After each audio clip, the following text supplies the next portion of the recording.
बिस्मिल्लाहिर्रहमानिर्रहीम। अस्सलाम वालेकुम। मैं हूं Ali Ejaz, centre marketing head Aptech north Nasirabad north Karachi centre से। आज का ये सेकंड पॉडकास्ट हमारे साथ, जैसे फर्स्ट पॉडकास्ट में बताया था कि एफटेक टेक टॉक्स के प्लेटफॉर्म के ऊपर हम डिफरेंट फैकल्टी मेंबर्स और डिफरेंट हमारे जो एलुमनाई कामयाब स्टूडेंट्स जो हैं, हम उनको जो है वो इनवाइट करेंगे और उनके एक्सपीरियंस के हिसाब से कुछ उनसे सवालात भी किए जाएंगे और मार्केटिंग ट्रेंड के हवाले से और न्यू टेक्नोलॉजीज के हवाले से हम इस पॉडकास्ट के अंदर उनसे डिस्कशन भी करेंगे। तो ये आज का जो सेकंड पॉडकास्ट है, हमारे साथ एफटेक नॉर्थ कराची से सैयद जाज़ेब हबीब, जो किसी तारुफ के मोहताज नहीं, एक सीनियर फैकल्टी मेंबर के इन्होंने भी काफ़ी स्टूडेंट्स को यहाँ से पास आउट किया और काफ़ी सारे स्टूडेंट्स जो हैं वो इनके ज़ेरे नज़र थे, आज अच्छी अच्छी पोस्ट के ऊपर जो है वो अपनी अपनी फील्ड्स के ऊपर वर्कआउट कर रहे हैं और ये इनका एक्सपर्ट जो है वो डेटा साइंस के ऊपर भी काफ़ी एक्सपर्ट रखते हैं। तो आइए चलते हैं, बगैर टाइम ज़ाया किए हमारे साथ मौजूद हैं हमारे फैकल्टी मेंबर सैयद जाज़ेब हबीब साहब। अस्सलाम वालेकुम सर। वालेकुम जी सर, जैसे मैंने अपने इंटरव्यू में बताया कि आप एक्सपीरियंस काफ़ी आईटी से रिलेटेड चीज़ों के ऊपर सर जैसे, और हमारे कुछ स्टूडेंट्स हैं सर जिसके कुछ क्वेश्चंस भी होते हैं और डेटा साइंस का काफ़ी एक्सपीरियंस है, तो हम डेटा साइंस के ऊपर ही आज के टेक टॉक्स और पॉडकास्ट के ऊपर हम वर्कआउट करेंगे। अच्छा सर, मेरा आपसे जो पहला सवाल ये है कि आज के दौर के ऊपर डेटा साइंस क्यों इस कदर इम्पोर्टेंट फील्ड बनती जा रही है और स्टूडेंट्स का रुझान डेटा साइंस की तरफ अगर कन्वर्ट हो रहा है तो इतनी इंपॉर्टेंस डेटा साइंस क्या वजह बनती जा रही है? सर, डेटा साइंस में एक्चुअल इसलिए इम्पोर्टेंस बढ़ती जा रही है कि हमें यहाँ पर अगर बिजनेसेस को देखें सारे, तो बिजनेसेस अब डिजिटलाइज फॉर्मेट में होते जा रहे हैं। पहले जो हमारे पास बिजनेसेस थे वो हमारे पास रॉ फॉर्मेट में चल रहे थे जिस तरीके से, लेकिन अब डिजिटल होता जा रहा है दौर और वेबसाइट्स क्रिएट हो रही हैं। तो जितना डिजिटल हो रहा है उतना डेटा हमारे पास इकट्ठा हो रहा है, सारा डेटा हमारे पास आ रहा है बल्क फॉर्मेट में। तो उस डेटा को बेहतर तरीके से यूटिलाइज कैसे किया जाए, तो उसके लिए डेटा साइंस टेक्नोलॉजी इंट्रोड्यूस करी गई है कि उससे हम डेटा को एनालाइज कर सकें, सारी चीज़ें उसमें हम कर सकें डेटा को, और उससे फिर फ्यूचर प्रेडिक्शन से लेके विजुअलाइजेशन से लेके सब चीज़ें हम करें। तो स्टूडेंट्स के लिए भी एक इम्पॉर्टेंट पार्ट है जिसमें वो इंटरेस्ट बिल्ड हो रहा है स्टूडेंट्स का, और इस तरीके से आगे फिर ये सारी चीज़ें चल रही हैं। अच्छा सर, इसके बेसिक्स लेवल के ऊपर ये चीज़ें हमारे पास जो है वो अगर कोई स्टूडेंट आता है फ्रॉम बेसिक्स लेवल के ऊपर, कोई डेटा साइंस करना चाह रहा है, और क्या कोई ऐसा स्टूडेंट जो इनिशियल स्टेज के ऊपर डेटा साइंस के ऊपर काम कर सकता है? बिल्कुल, जिसका अगर इस कंप्यूटर साइंस फील्ड से कोई रिलेशन भी नहीं है जी, कुछ भी कांटेक्ट नहीं है, अगर उसने पढ़ा भी नहीं है, कॉमर्स का भी स्टूडेंट है अगर फॉर एग्जांपल, तो वो भी इसमें एनरोल्ड हो सकता है, क्योंकि अब जनरेटिव एआई का दौर है, सारी चीज़ें चैट जीपीटी ये सब, तो लर्निंग जो है वो आसान हो गई, प्रोडक्शन जो है वो ज़्यादा हो गई है प्रोडक्टिव, तो स्टूडेंट जो है बेसिक लेवल से स्टार्ट कर सकता है। गाइडेंस अच्छी बात है। और सर, अगर मैं आपसे एक सवाल और करूं कि मशीन लर्निंग और एआई के ऊपर अगर हम बात करें, तो डेटा साइंस से और मशीन लर्निंग आपस में ऐसा क्या कनेक्शन है सर कि एआई, क्योंकि आजकल बहुत ज़्यादा डिमांडिंग है, आप भी जानते हैं कि एआई की भी अपनी जगह डिमांड है और डेटा साइंस फील्ड भी अपनी जगह एक बहुत अच्छी डिमांड रखती है, तो आपस में इनका सर क्या कनेक्शन है? आपस में इस तरीके से हम कह सकते हैं, अगर ये डेटा साइंस पहला स्टेप, पहली स्टेयर है, अगर आप बोले कि पहली सीढ़ी जो है वो डेटा साइंस है, ठीक है, तो इसका कनेक्शन बिल्ड होता है कि पहले डेटा साइंस, फिर उसके बाद एमएल, और फिर उसके बाद एआई, यानी कि एआई ब्रॉडर ह्यूमन लैंग्वेज पे काम कर रही है, ह्यूमन कैसे फॉर्म होगा, लेकिन उससे पहले जो मेन कोर फीचर है वो डेटा साइंस कंप्लीट करती है। ठीक है, तो सारे इंटरकनेक्टेड हैं सब आपस में। तो पहला पार्ट जो है वो डेटा, अगर कोई एआई पे भी जाना चाहता है तो उसको डेटा साइंस से गुजरना ही पड़ेगा, डेटा साइंस फील्ड उसके पास होनी चाहिए, उसको नॉलेज होनी चाहिए, तभी वो एआई को आगे समझ सकता है। ठीक है, ये मतलब आपस में इसका काफी इंटरेक्शन, और अच्छा आंसर आपने इसके ऊपर हमें किया, और काफी स्टूडेंट्स जिनका डेटा साइंस से रिलेटेड चीजों के ऊपर और एआई की चीजों के ऊपर जो हमसे क्वेश्चन होता है, तो काफी चीजें जो ये दो क्वेश्चन थे सर ने इस हवाले से आपको क्लियर किया होगा। अच्छा सर, डेटा साइंस कंपनीज को एक नाम देती है न्यू ऑयल, तो कंपनी सर ये मतलब कौन सा न्यू ऑयल है सर? ये क्या ऐसा क्या है जो डेटा साइंस ऑयलिंग करती है और कंपनी से न्यू ऑयलिंग का नाम दिया?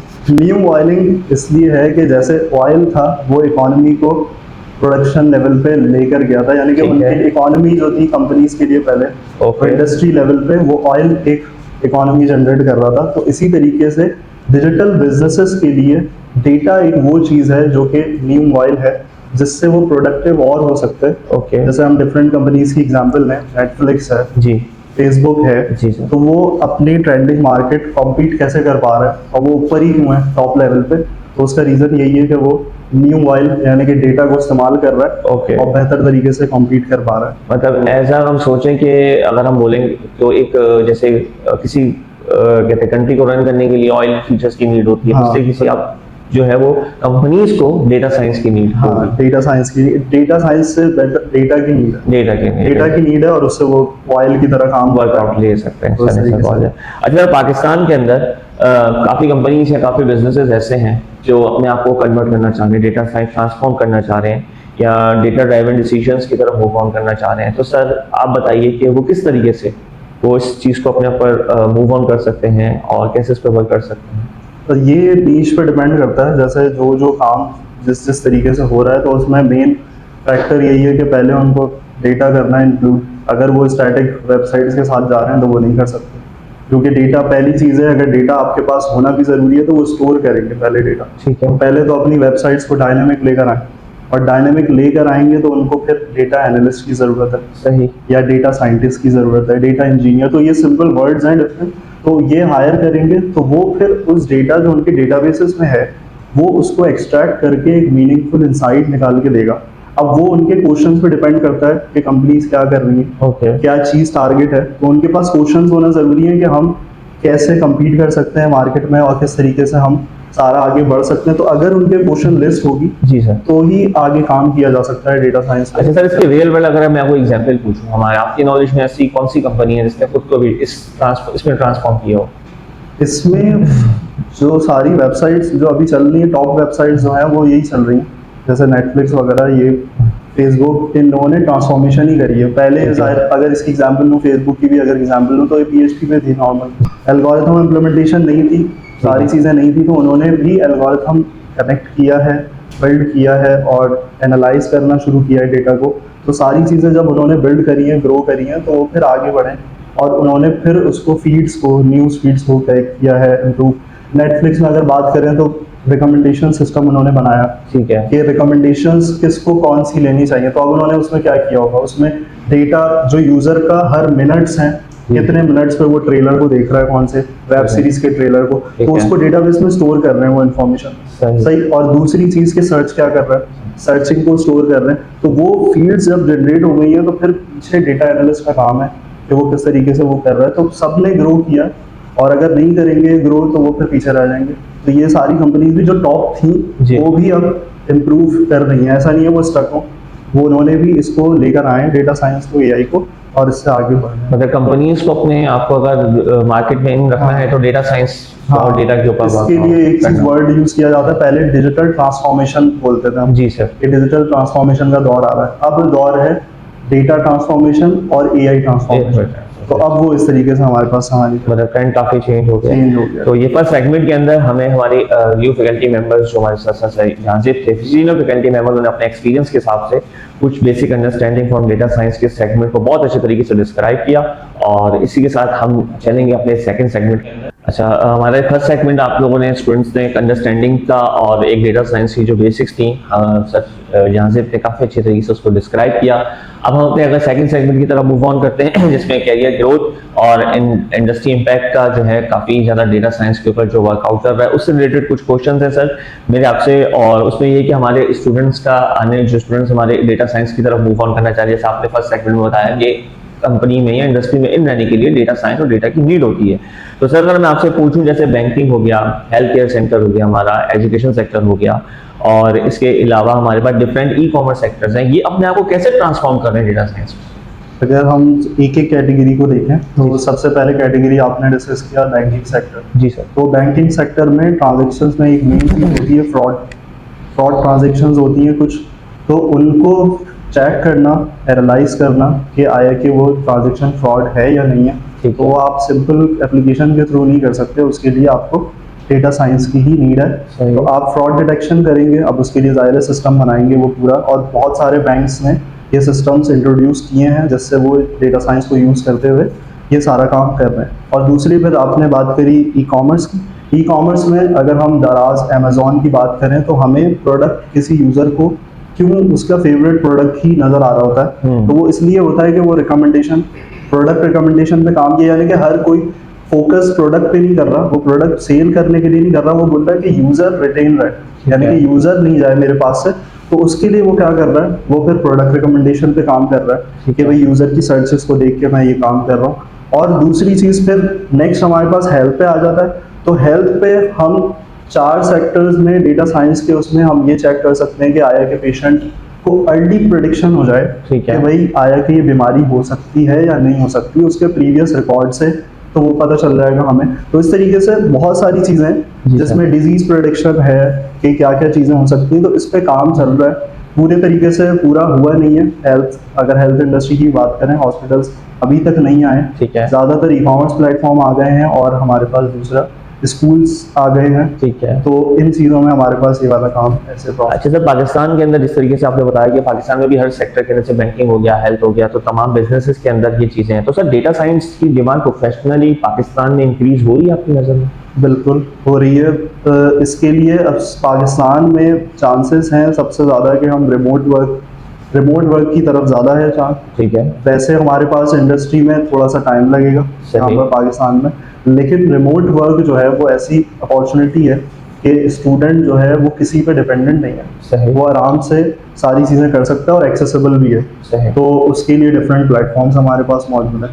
तो ये इसका आंसर यही है कि है अपॉर्चुनिटी, अगर लर्न करेगा स्टूडेंट तो इंशाल्लाह उसको प्रोफेशनली पाकिस्तान में प्रोफेशनली वर्कआउट कर सकता है। ठीक है। और सर अगर ट्रेडिशनल जॉब, क्योंकि हर बच्चे का एक पाथ होता है और वो पाथ यही होता है कि सर मैं ये फील्ड पढ़ तो रहा हूँ, लेकिन क्या मुझे इसमें किस तरीके से मैं इसमें अपना कैरियर बना सकता हूँ, तो किस तरीके से मैं इसके अंदर रन कर सकता हूँ।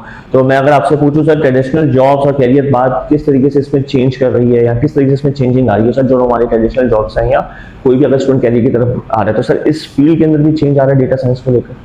इस फील्ड के अंदर भी बिल्कुल डेटा साइंस को लेके चेंज आ रहा है, क्योंकि जो हमारे पास करियर पाथ है वो डिफरेंट हो गए जी। पहले डेवलपमेंट सेक्टर से ज्यादा काम हो रहा था, डिजाइनिंग सेक्टर पे काम हो रहा था। ठीक है। अब जो है वो करियर पाथ सीधे भी डिपेंड करता है कि अब सारी चीजें जो है हमारे पास चेंज हो गई हैं, डेवलपमेंट टेक्नोलॉजीज भी चेंज हो गई हैं और सब चीजें चेंज हो रही हैं ऐसा ऐसा डेटा साइंस के लिए। For data science generative AI और एआई एमएल इन चीजों पे ज्यादा फोकस किया जा रहा है पहली बात पे, क्योंकि अगर इनको फोकस नहीं करेंगे तो फिर वही होगी लर्निंग कि वो आगे नहीं बढ़ पाएंगे, करियर पाथ जो है वो फिर करता रहेगा, वो दुनिया से पीछे चल रहे होंगे।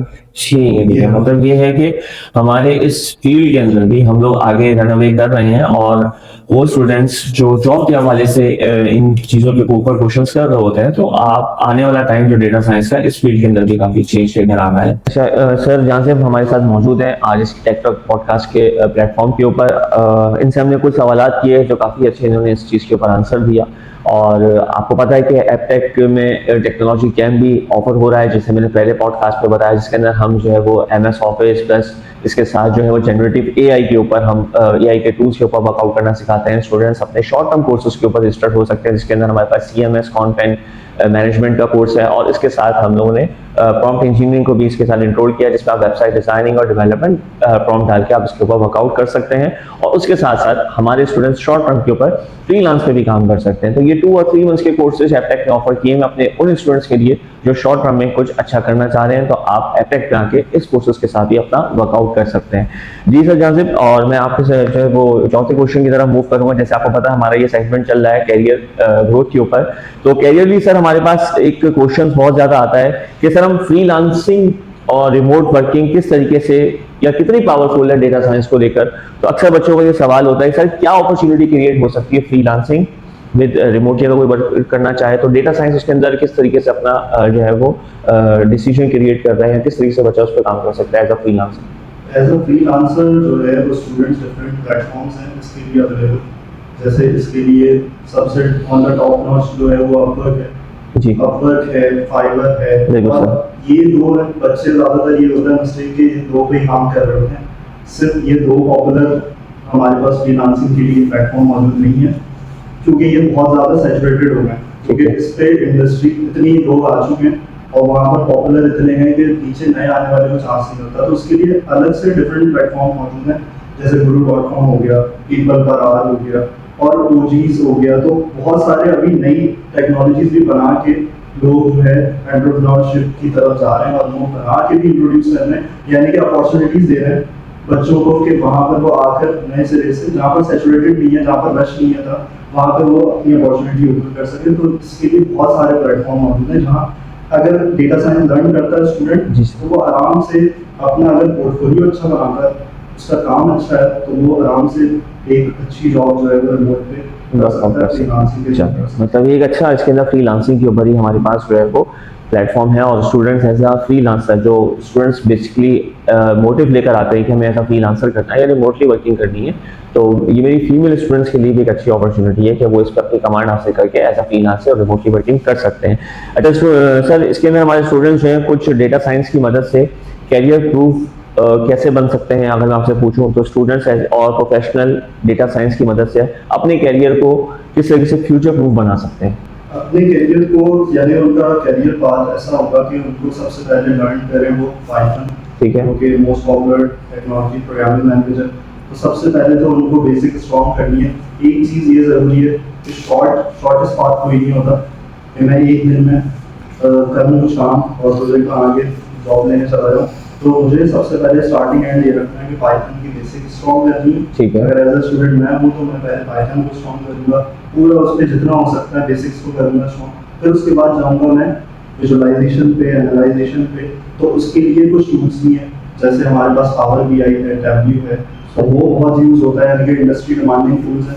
वो मांगती है कि आपको इसकी स्किल होनी चाहिए, तो उस पर इन डिटेल आप पढ़ें, पावर BI को, टैबल्यू को पढ़ें, तो आपका ये पूरा ग्रोथ होगा। फिर उसके बाद अगर ये कंप्लीट हो जाता है तो फिर आप ML पे हैं, मशीन लर्निंग पे।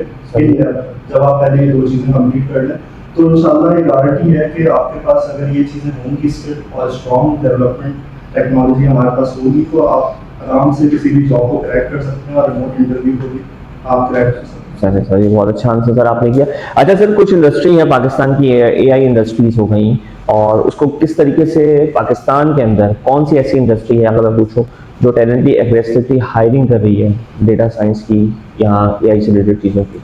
इंडस्ट्रीज ऐसा कोई नाम इसमें तो नहीं हो सकता स्पेसिफिक, क्योंकि बहुत सारे जॉब्स जो हैं वो आ रही हैं। ठीक है। इसमें डेटा साइंस के लिए, AI के लिए, ML इंजीनियर के लिए, AI जर्नलिस्ट के लिए, तो बहुत सारी जॉब्स हैं अलग अलग डिफरेंट कंपनीज। अगर हम सर्च भी करेंगे इंडीड प्लेटफॉर्म पे कहीं पर भी, तो अगर हम पाकिस्तान में भी सर्च करेंगे तो बहुत सारे हमारे पास आ जाएंगे। ज़्यादातर अभी क्योंकि पाकिस्तान में AI पर तो पहुँची नहीं है बात, वो AI ऑटोमेशन पर तो बहुत दूर है अभी, लेकिन वो विजुअलाइजेशन और एनालाइजेशन पे जो कि बाहर ममालिक जो है वो ज़्यादा आगे हैं। ठीक है। पाकिस्तान में तो अभी इस पे है कि डेटा साइंस को कैसे इम्प्रूव करें, तो इसमें बहुत सारे सॉफ्टवेयर हाउसेज भी हैं जो ये चीज़ें मांग रहे हैं, टेक्नोलॉजी स्किल्स मांग रहे हैं। तो इस तरीके से ऐसे सारे उसमें काम चल रहा है, सब कंपनीज जो है वो हायरिंग कर रही हैं। इसमें कह रहे हैं मतलब ये कि जो कंपनी अपने आप को डेटा साइंस की तरफ या की तरफ मूव ऑन कर रहे हैं। तो हमारे सेगमेंट के अंदर जिसपे कैरियर और ग्रोथ और जो सेगमेंट था सर, जहाँ से प्रिंस को भी बहुत अच्छे तरीके से हमारे स्टूडेंट्स के लिए डिस्क्राइब किया, और काफ़ी चीज़ों को इन्होंने स्टूडेंट्स के जो क्वेश्चंस होते हैं जिससे जॉब से रिलेटेड हो गया, फ्रीलांसिंग से रिलेटेड चीज़ें हो गई, काफ़ी चीज़ों को उन्होंने क्लियर किया। अच्छा, अब हम मूव ऑन कर रहे हैं अपने थर्ड सेगमेंट की तरफ, skills learning and future of data science के ऊपर, कि इसकी फ्यूचर में क्या डिमांड हो सकती है, किस तरीके से स्टूडेंट्स अपने स्किल्स को रीच करके और इस तरीके से फ्यूचर में इस पर वर्कआउट कर सकते हैं। सर उसी से रिलेटेड कुछ क्वेश्चन मैं आपसे करना चाहूँगा कि डेटा साइंस में सक्सेसफुल कैरियर बनाने के लिए सर कौन सी टेक्निकल या एनालिटिकल स्किल्स इंपॉर्टेंट होती हैं? डेटा साइंस के लिए इम्पोर्टेंटली अगर हम देखें तो अगर मल्टी डिसिप्लिनरी फील्ड है, सही है, ये कुछ खुद एक फील्ड, ये डिफरेंट कोर्सेज का गेम है, जिसमें हम बोले टॉप नॉच जो है वो रहता है स्टैटिस्टिक्स। ठीक है। मेन जो कोर पार्ट है, अगर स्टूडेंट चाहता है तो वो स्टैटिस्टिक्स को भी स्ट्रॉन्ग करे, साथ साथ स्टैटिस्टिक्स में जैसे आ जाता है आपको, जैसे स्ट्रेसिंग हो गई, फ्रेश स्टैटिस्टिक्स हो गया, और एनालिटिक्स की बात हो गई, तो जितना वो स्ट्रॉन्ग होगा तो डेटा साइंस खुद ही हो जाए, और डेटा की अंडरस्टैंडिंग उसको आनी चाहिए। सिर्फ पाइथन पे स्किल कर लेना या पावर BI पे विजुअलाइजेशन कर लेना वो काफी नहीं है, एनालाइज करना भी ज्यादा इंपॉर्टेंट है, बहुत सारी चीजों को देखना। अच्छा सर, अगर हम बिगिनर्स की बात करें, जैसे आप कह रहे हैं कि इसमें डिफरेंट है वो टेक्निकल एनालिटिकल स्किल्स, अगर हम बिगिनर्स लेवल के ऊपर बात करें तो Python, SQL, power BI, machine learning में किस चीज में स्टार्ट करना चाहिए, मतलब ऐसा क्या वो स्टूडेंट करे कि जिस चीज पे अपना वो स्टार्ट कर सके बिगिनर्स लेवल पे? तो इसमें बिगिनर लेवल में जैसा मैंने पहले सेगमेंट में भी बताया था कि पाइथन को ज्यादा फोकस करके सबसे स्टार्ट में पाइथन को बिगिनर लेवल पे स्ट्रॉन्ग करे, बेसिक्स उसकी अच्छी है, बेसिक्स क्लियर होंगी, क्योंकि अब कोड मिलना कोई मुश्किल चीज नहीं है, AI अवेलेबल है, ChatGPT, जेमिनी, एजेंट्स आ गए, तो बेसिक्स पे स्ट्रॉन्ग रखें। डेटाबेस पे उसके बाद आता है डेटाबेस को स्ट्रॉन्ग करेंगे, इसलिए डेटाबेस एडमिनिस्ट्रेशन का कोर्स ये इसके लिए इम्पोर्टेंट है, वो भी आना चाहिए हमारे पास। तो डिफरेंट चीजें पाइथन से स्टार्ट करके फिर डेटाबेस एसक्यूएल वगैरह। ठीक है सर। और सर नॉन टेक्निकल स्टूडेंट्स के लिए क्या रोड मैप लेंगे आप?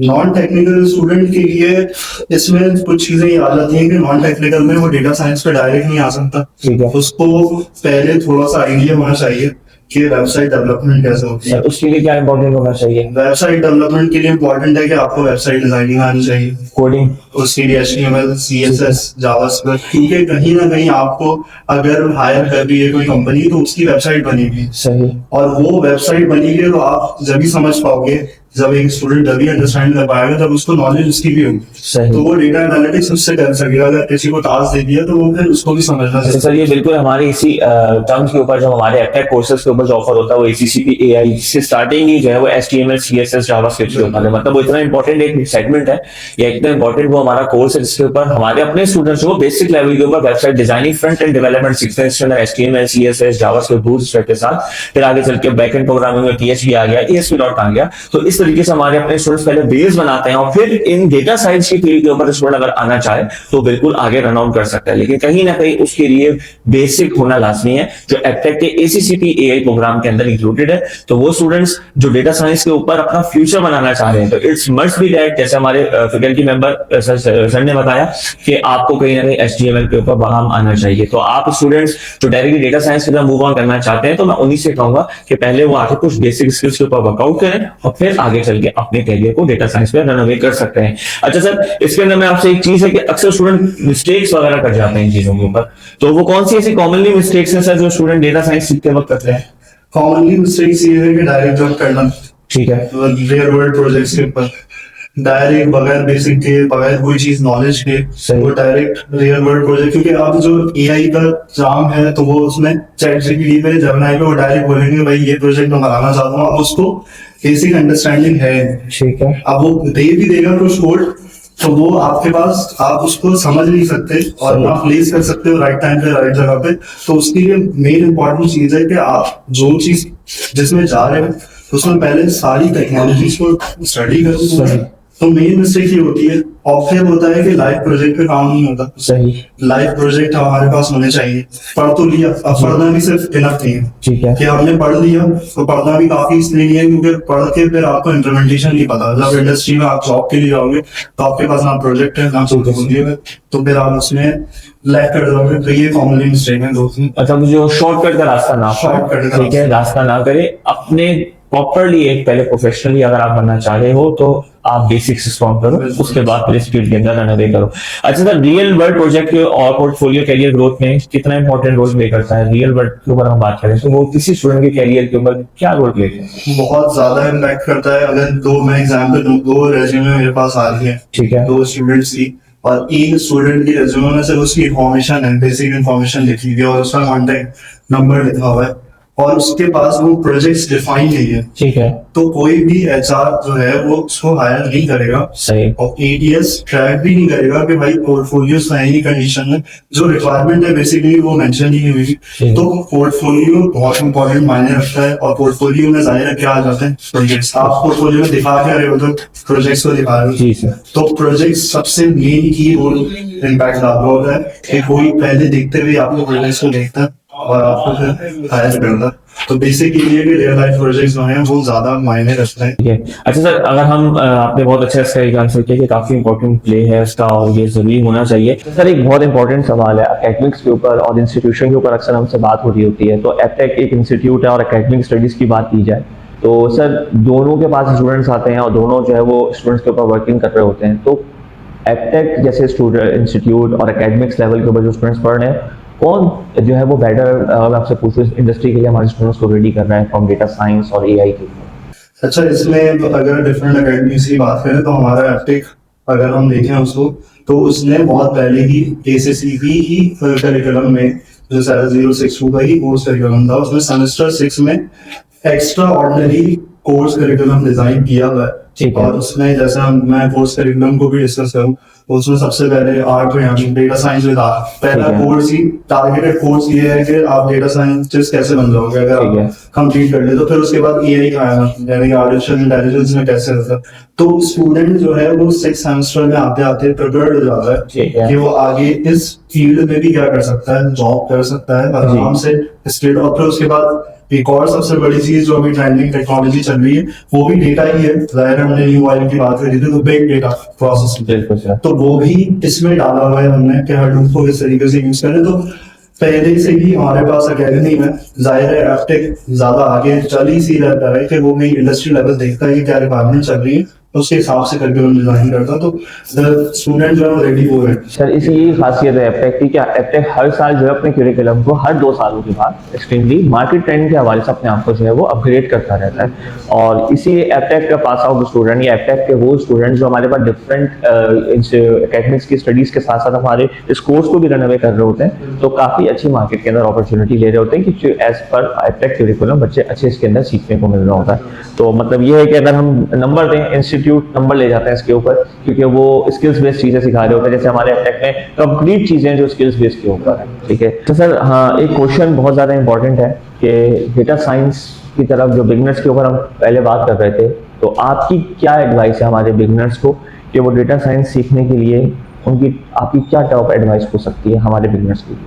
बिगनर्स के लिए एडवाइस हो सकती है, जैसे मैंने पहले भी स्टैटिस्टिक्स का मेन डिस्कशन करी, तो पहले तो आप डेटा की अंडरस्टैंडिंग को अच्छा करें, डिफरेंट डेटा पे काम करें, आप डिफरेंट डेटा को लें और उसके लिए आप अपनी मैथमेटिक्स जो है वो स्ट्रॉन्ग करें, मैथ्स को स्ट्रॉन्ग करें। और मैथ्स स्ट्रॉन्ग होगी तो फिर उसके आगे आप स्टैटिस्टिक्स को समझ पाएंगे। स्टैटिस्टिक्स अच्छी होगी तो आप फिर उसमें प्रोग्रामिंग भी समझ पाएंगे कि क्या हो रहा है आगे, और डेटा को कैसे हमें अंडरस्टैंड करना है। तो वो सारी चीजें आपके पास फिर अलग तरीके से पैटर्न में चल रही है। ठीक है। और सर अगले 5 से 10 साल में डेटा और एआई जो बहुत ज्यादा डिमांडिंग है, डेटा साइंस और एआई, तो आपकी नजर में सर क्या फ्यूचर है हमारे पाकिस्तान में, या अगले 5 से 10 सालों में हम कहाँ स्टैंड करते हुए नजर आ रहे हैं? 5 से 10 साल में अगले हम स्टैंड आगे करते हुए नजर आ रहे होंगे, क्योंकि अभी एआई ट्रांसफॉर्मेशन में थोड़ा सा कम रुझान है पाकिस्तान के अंदर। तो अभी डेटा साइंस को स्टार्ट किया है इन्होंने, तो आहिस्ता आहिस्ता डिफरेंट कंपनीज जो हैं या फिर इंडस्ट्रीज जो हैं, फैक्ट्रीज जो हैं, वो पहले डेटा साइंस की ग्रो पे काम करेंगी, तो उसको 2-3 साल में आगे हमें चेंज नजर आ रहा होगा। और इसी तरीके से आगे फिर एआई की तरफ जब जाएंगे तो अपॉर्चुनिटीज जो हैं वो ज्यादा, एक डेवलपर से ज्यादा वहां पर डेटा साइंस और एआई की तरफ हमें नजर आ रही होंगी, और वहां पे हमारे पास ज्यादा अपॉर्चुनिटीज होंगी कि स्टूडेंट वहां पे जा सके। तो दोनों स्टूडेंट के लिए है कि दोनों को 5-10 साल को मद्देनजर रखते हुए दोनों पे काम करे, यानी कि जो हमारे पास वेब डेवलपमेंट है, मोबाइल डेवलपमेंट है, साथ साथ डेटा साइंस एआई में भी काम करे, यानी कि मल्टी स्किल्स आपके पास होनी चाहिए अगर आप इंडस्ट्री में रहना चाहते हैं। मतलब आगे अगर आपको 5 से 10 साल में अपना फ्यूचर रखना है तो इट्स मोस्ट इम्पॉर्टेंट कि आपको मल्टी स्किल्स बेस्ड चीजें सीखनी होंगी और खुद को आगे रनअवे करना होगा। आज का पॉडकास्ट आपने देखा कि जो हमारा टॉपिक था डेटा साइंस के ऊपर, सर जाज़िब हबीब जो सीनियर फैकल्टी मेंबर ने बहुत अच्छे तरीके से हमारे क्वेश्चंस को आंसर किया और काफ़ी चीज़ों को उन्होंने क्लियर भी किया। और मिलते हैं इसी के साथ हम अपने नेक्स्ट पॉडकास्ट के अंदर किसी न्यू गेस्ट के साथ। तब तक भी अपना ख्याल रखिएगा।